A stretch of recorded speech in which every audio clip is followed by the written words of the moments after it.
And welcome to reading future classes. So दोस्तों, आज हम लोग इंग्लिश ग्रामर में प्रीपोजिशन के बारे में पढ़ेंगे। यानी प्रीपोजिशन का ये हमारा 5वां लेक्चर है। इसके पीछे हम लोग 4 लेक्चर को पूरा कर लिए हैं, तो यहाँ पे आज हम लोग 5वां लेक्चर को पढ़ेंगे। तो क्या होता है प्रीपोजिशन? यानी प्रीपोजिशन जो होता है ये नाउन और प्रोनाउन के पहले आता है, और ये वर्ब के पहले नहीं आता है, और वर्ब के पहले आता है तो उसमें आईएनजी जुड़ जाता है, यानी उस वर्ब में।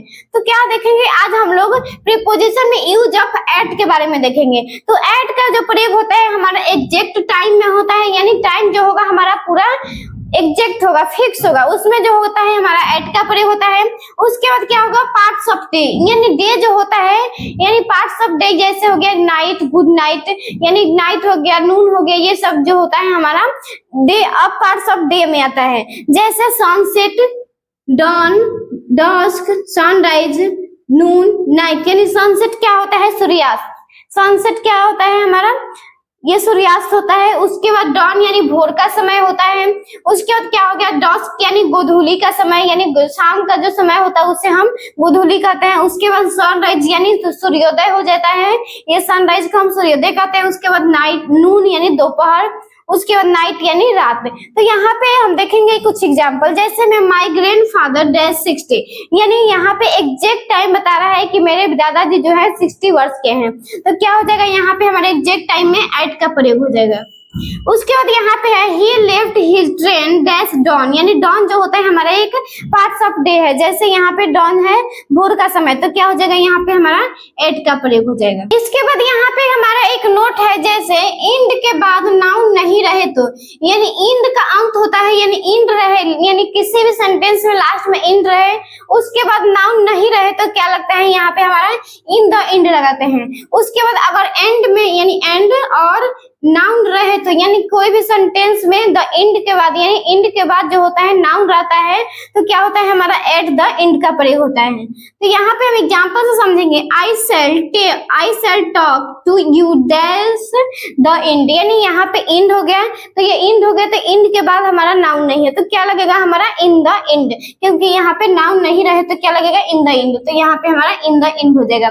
उसके बाद क्या होगा I shall chase you dash the end of month, क्या हो गया इंड हो गया, और उसके बाद यहाँ पे हमारा ऑफ मंथ आ गया, यानी मंथ जो होता है हमारा एक नाउन होता है, तो क्या हो जाएगा मंथ के पहले यानी किसी भी नाउन के पहले एट द इंड लग जाएगा, तो यहाँ पे हमारा at the end of month हो जाएगा। उसके बाद यहाँ पे कॉर्नर के लिए जानेंगे, यानी कोना के लिए हम प्रीपोजिशन को जानेंगे। यानी कोना में जो होता है हमारा इन का भी प्रयोग होता है, ऑन का भी प्रयोग होता है, और हमारा एट का भी प्रयोग होता है। तो खासकर हम जानेंगे कि आखिर में इन, ऑन और एट का प्रयोग कहाँ कहाँ होता है। तो सबसे पहले जानेंगे कि एक कोना होता है, यानी एक स्क्वायर होता है जैसे, और कोई कोने पर होता है, यानी मान लेते हैं हमारा घर है और घर के एक कोना में हमारा कोई चीज है, तो वह हमारा जो होता है इसमें इन द कॉर्नर लगता है। उसके बाद यहाँ पे हम तीन मुहाई, यानी हम तक में देखे होंगे कि 3 जगह से वहां से गाड़ी जाती है, जैसे इधर से भी जा सकती है, इधर से भी जा सकती है, और इधर से भी जा सकती है, लेकिन इधर से बंद है, तो ये हमारा 3 कोना हो गया। तो यानी ऐसे ही तो इधर से भी गाड़ी जा सकती है, इधर भी गाड़ी जा सकती है, और इधर से भी गाड़ी जा सकती है। तो क्या होता है यहाँ पे हमारा कॉर्नर पे जो होता है हमारा कोई भी सामान होता है, तो यहाँ पे हमारा हो जाता है एट और ऑन द कॉर्नर, यानी इसमें जो होता है हमारा एट का भी प्रयोग होता है और ऑन का भी प्रयोग होता है, लेकिन इसमें हमारा इन का ही प्रयोग होता है। जैसे में एग्जांपल में हम जानेंगे the television is dash the corner of this room, यानी टेलीविजन जो होता है हम अपने रूम में कहाँ रखते हैं, यानी कॉर्नर पर रखते हैं, एक कॉर्नर पे रखते हैं, जैसे यहाँ पे, यानी ये हमारा रूम हो गया, और यहाँ पे हम टीवी रख सकते हैं। तो यह क्या इसमें क्या हो जाएगा हमारा in the room, in the corner of this room. उसके बाद यहाँ पे एक और एग्जाम्पल है, there is a letter box dash corner of the street, यानी स्ट्रीट मतलब क्या होता है गली होता है, यानी गली में जो होता है हमारा, यानी लेटर बॉक्स जो होता है, ये लेटर बॉक्स जो होता है हमारा पोस्ट ऑफिस में होता है, तो ये गली में होता है, और गली में जो होता है यहाँ पे होता है। तो क्या हो जाता है हमारा एट का भी प्रयोग हो जाएगा यहाँ पे, और ऑन का भी प्रयोग हो जाएगा इसमें। उसके बाद यहाँ पे देखेंगे एट द टॉप ऑफ, यानी ऊपरी हिस्सा में, यानी एट द टॉप ऑफ का मतलब क्या होता है ऊपरी हिस्सा में। तो यहाँ पे हम एग्जांपल में देखेंगे right your name dash the top of page, यानी अपना नाम पन्ना के ऊपरी हिस्सा पर लिखो। तो क्या हो जाएगा यहाँ पे हमारा क्या हो जाएगा at the top of page हो जाएगा।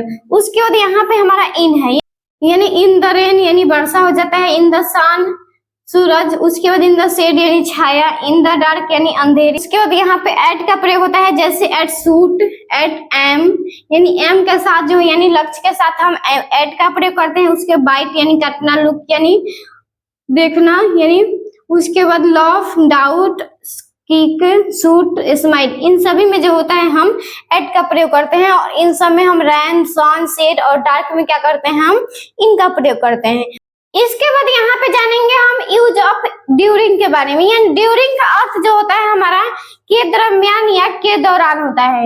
इसका अर्थ जो होता है हमारा के दरमियान, दरमियान या के दौरान होता है, के दौरान यानी ड्यूरिंग का ये हमारा अर्थ होता है। तो ड्यूरिंग का आखिर में जो होता है प्रयोग कैसे होता है, यानी किन किन में होता है, तो चलिए हम यहाँ पे हम देखते हैं। जैसे ड्यूरिंग का प्रयोग जो होता है the war, Deepavali, month, function, childhood, winter, summer, year, यानी इतने सारे वर्ड जो होते हैं इनमें हमारा ड्यूरिंग का प्रयोग होता है। उसके बाद इसका प्रयोग जो होता है किसी खास अवधि के लिए भी किया जाता है। जैसे भी यहाँ पे हम देखेंगे, I shall have left this city dash this year, यानी इस समय मैं इस शहर को छोड़ चुका हूँ। तो क्या होगा, यहाँ पे हमारा ड्यूरिंग का प्रयोग हो जाएगा, ड्यूरिंग का प्रयोग हो जाएगा, क्योंकि यहाँ पे ईयर हो गया तो ये ईयर में जो होता है हमारा ड्यूरिंग का प्रयोग होता है। उसके बाद यहाँ पे I was killed dash the first world war, यानी वह मारा गया था, यानी मैं मारा गया था फर्स्ट वर्ल्ड वार यानी प्रथम विश्व युद्ध के समय, यानी प्रथम विश्व युद्ध के दौरान। तो क्या हो जाएगा, यहाँ पे हमारा ड्यूरिंग हो जाएगा, यहाँ पे हमारा ड्यूरिंग हो जाएगा। प्लीज वीडियो को लाइक करें और ऐसे इंफॉर्मेटिव वीडियो के लिए चैनल को सब्सक्राइब करें। Thank you.